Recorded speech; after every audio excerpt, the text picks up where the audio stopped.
Blessings, my sweet beings. Welcome back to Sacred Creators. My name is Sarah. In today's video, we're going to just discuss how we're feeling today. How did you wake up? What were your first thoughts? Where does your mind drift to the moment that you wake up? And let's have a look at that. It's really important to catch the day in this way. The first kind of thoughts you have when you wake up is a really big flag and information giver to how you are and how the rest of your day is. Do you wake up like, oh, another day, this is so boring, I can't stand my life, I don't have any money, I hate my job, I can't stand my partner, this place is a mess, I hate this house, I've got so many bills to pay, I don't want to do this anymore, I'm so fed up of this room, I'm so fed up of this life, why is it me? Is this how you wake up? I'm so tired, I'm just so frustrated at everything all the time. If this is how you're waking up, this is how the rest of your life is going to be unless you start making some changes immediately. And I'm not even joking, I'm being so serious. Where do you think your life is going to go if you continue on like this? The first thoughts in the morning are a really good indicator to where you are in life. And don't be afraid of having a look into that.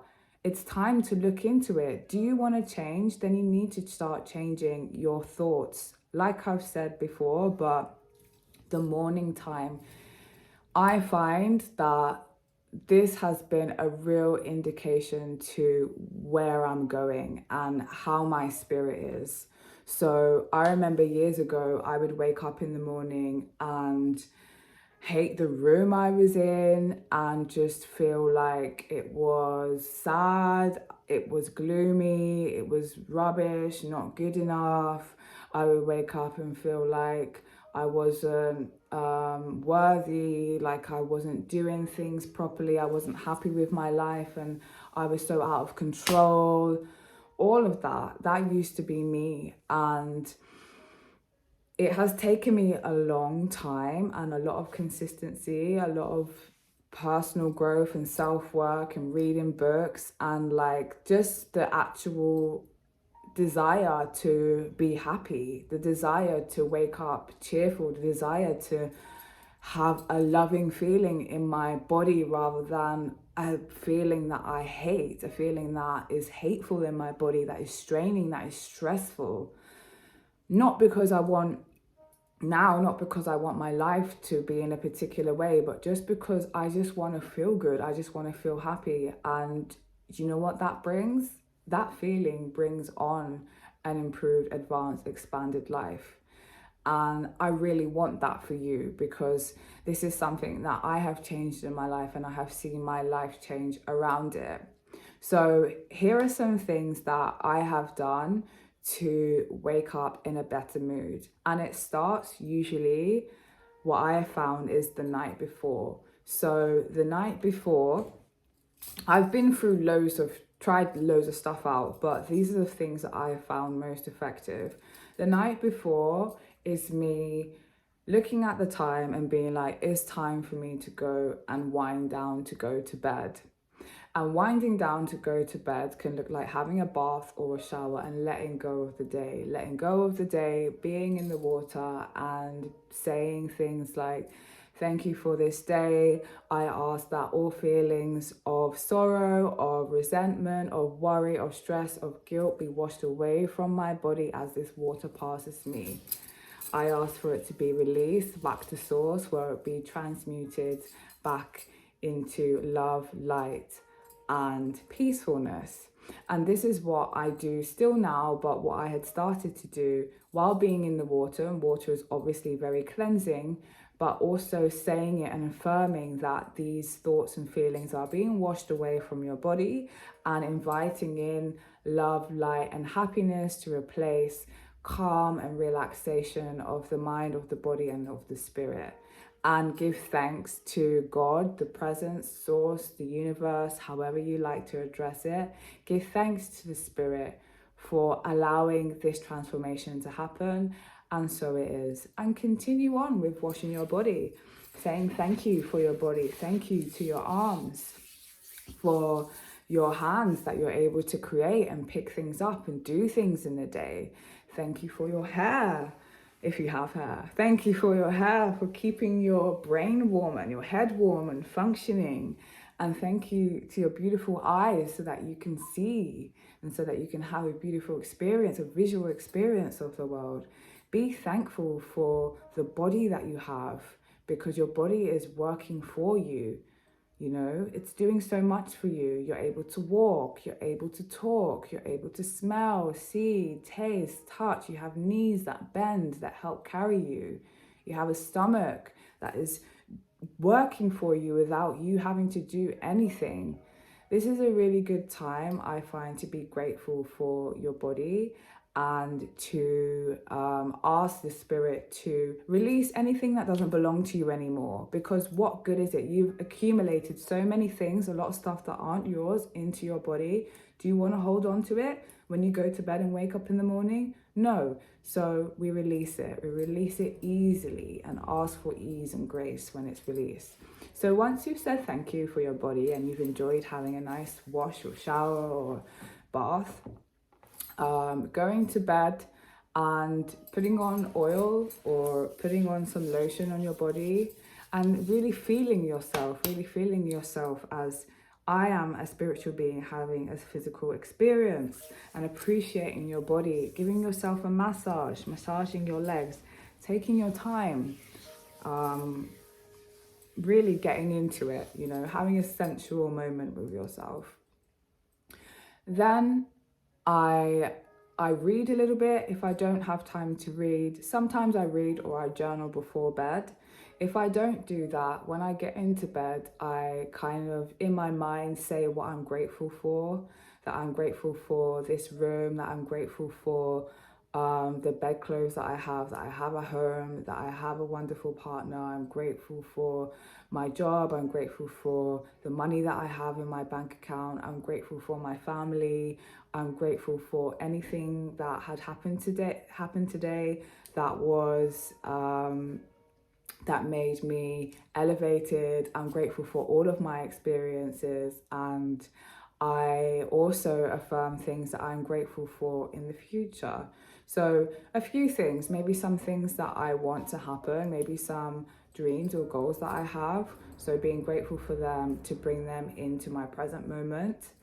And then I will say a prayer, kind of in the praise field, because as most people and most religions are aware of, praise, giving praise to God elevates your vibration. It is the frequency of God, is praise. And being in the vibration of gratitude is praise. And you can praise other people, you can praise God, you can praise yourself, but really feeling that moment of praise, you want to elevate your emotions and be at peace and feel good in your body before you close your eyes. And the reason why you want to do that is that when your eyes are closed, your subconscious mind is the one that is working. And a lot of people, successful people, they know this. You need to go to bed with feeling good.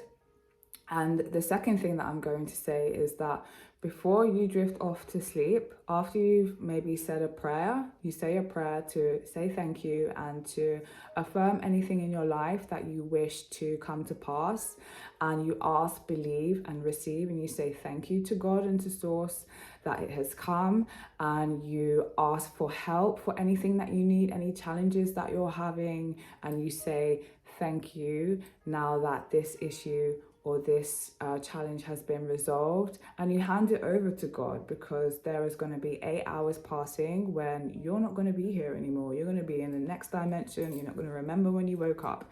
So it's like taking care of your next life, essentially. You know, like Egyptians, when they died, they, you know, had all their best stuff in there, all of the in the cacophonics, they had beautiful gold items, and they were in a tomb, and they were getting themselves prepared to go to the next life. So I want you to start thinking about in this kind of way, like preparing yourself to go into your next life, to go into your sleep.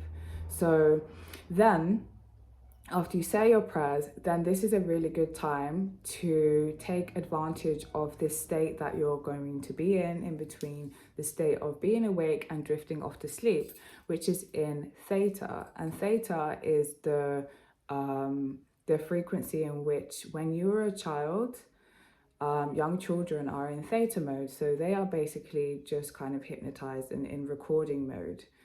They're not able to object to any information. So essentially, the subconscious mind is wide open.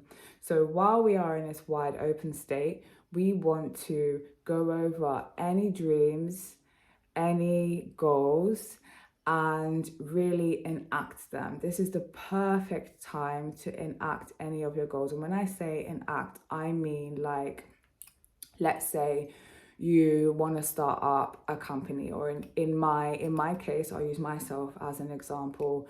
I want Sacred Creators to grow, and I want this information to get out to millions of people around the world so that we can become free, and so that we are able to elevate our vibrations and live the life of our dreams, to express ourselves fully, to enjoy life.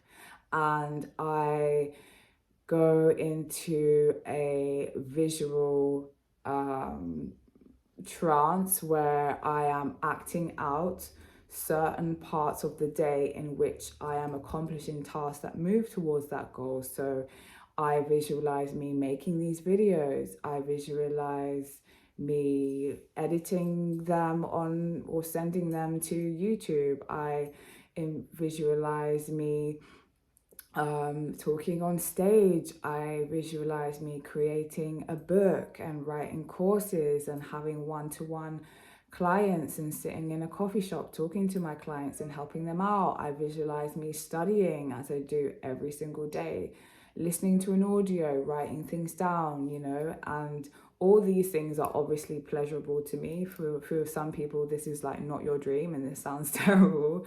But for me, these are the types of stuff that I want to do. I want to fill my days with. So I'm creating a tape for myself, and you create footsteps. It's like, imagine there is an open field in front of you that is overgrown. What you need to start doing to manifest or to create things in your life intentionally is you start making a path. So if it's an overgrown field, maybe the grass is up to here, as you start walking, the plants start to flatten themselves out, and you look back and you start creating a path. So essentially, doing this in the nighttime is you're taking advantage of your brain waves. This is the perfect time for you to put in information that is wanted, that is elevated, rather putting in information that your frustrations and so on in a day. This is a really susceptible time. You want to stop doing that. You want to stop going to bed angry. You want to stop going to bed complaining. You want to stop going to bed frustrated. If you are in there, and it's totally fine, I do sometimes as well, but I'm aware of it. So I do my best to calm myself down and think of things that are elevated, or go neutral, and just appreciate things that are in a room, understand that I want to let this go, that there are things in my life that are moving towards. And when I feel like that, I am stressing my body out, which is a chronic stress related. If you're constantly going to bed angry or upset, or waking up angry and upset, then this is chronic stress, which will turn into dis-ease, which will turn into illness. And I don't want that. So I'm kind of aware of it. So I do my best to let it go. Sometimes it happens, sometimes it takes longer, whatever. But let's say this evening you're fine, you're feeling good, you had your shower, your bath, you put your lotion on, you've read your book, you've journaled, you said a prayer, and now you're in the state where you're going over your dreams and you're getting really into it. This is your time to play your own movie and get lost in it.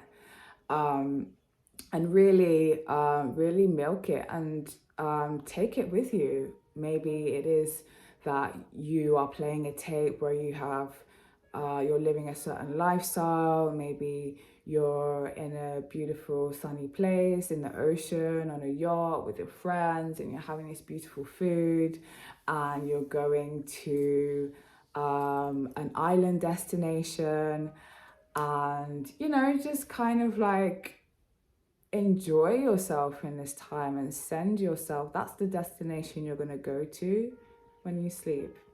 So it was taking care of your evening so that when you wake up, you will naturally, more likely, wake up in a better mood. Taking care of your evening is taking care of your morning. And in the morning, what I do when I wake up, the first thing I do is I take about 3 strong, big breaths through your nose or through your mouth, whatever works for you. And then I say thank you. I say a quick prayer. I say thank you for this day. I ask to connect to God, to the higher power, and remain connected throughout the day and see through the eyes of God.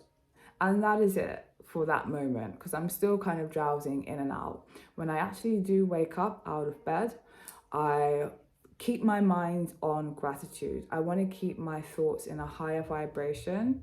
I don't want to start stressing out, worrying about the tasks of the day at the moment. I just want to keep myself high and keep calm. So what I tend to do is I will go into a meditation at that point when I'm not having so many thoughts. So to start this, recently I haven't been doing this, but I light an incense, light a candle. I'm out of incense and I'm out of candles. I will get some for today. Light some incense, light some candles, set a mood for myself and meditate.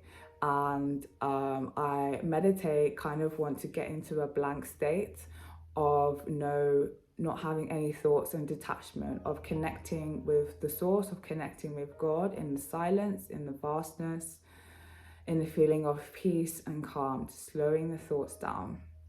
So that is my meditation for about 15-20 minutes. And then I might listen to a guided meditation or affirmations that I have on my phone or on my laptop. I listen to those for 15 minutes. So the first hour of the day, like when you're drifting off to sleep, you're in a theta mode, so you're highly suggestible. That is why it is key that you're not waking up frustrated, because that is affecting you, that becomes hardened in your programming, and we want to deprogram from that. So we want to put in higher vibrational acts, higher vibrational thoughts as well. So after I have meditated, I might journal, I might write a gratitude list, and after I've done that, I will do a little bit of yoga and stretching. Yoga and stretching is good to wake the body up and to allow the energy to move through you. You want to be a constant flow of energy. And then I will go for a quick walk around the park. I'm really blessed that I live really close next to a wonderful park. I take my shoes off, I have a walk around, and then I come home and I will start my day. Obviously, you don't need to do all of them. Maybe you can start with one. Maybe you're doing a lot of them and you want to add something else on. But the point of what I'm saying is that you want to wake up in the highest vibration, because when you wake up in a high vibration, you're going to have, most likely to have a day like that. Of course, challenges and things pop up, but you want to set the bar high. You want to start off high. And then that will kind of affect you for the rest of the day. If you start off in a bad mood and then something else happens, you burn the toast, something drops, you get a phone call and that pisses you off, and it turns into a rolling set of events. So why not have a rolling set of events that are in alignment with the goodness that you deserve? Why not? I'm just saying, it has really helped me out in my journey. To be honest, it has taken me quite a while to get to this point, but it is all about just starting with a few things. And I recommend, If you don't have time in the morning, make time in the evening. If you don't have time in the evening, make time in the morning. The most important thing is to start, make the time for yourself. You matter, your vibration matters, your energy matters. You're going to jump into health, you're going to jump into wealth, happiness, and more love when you start doing all those things for yourself. I hope this video gave you so much value. I love you. Remember to subscribe to this channel and click the bell so you get notified when I make videos. And I will see you very soon. Bye.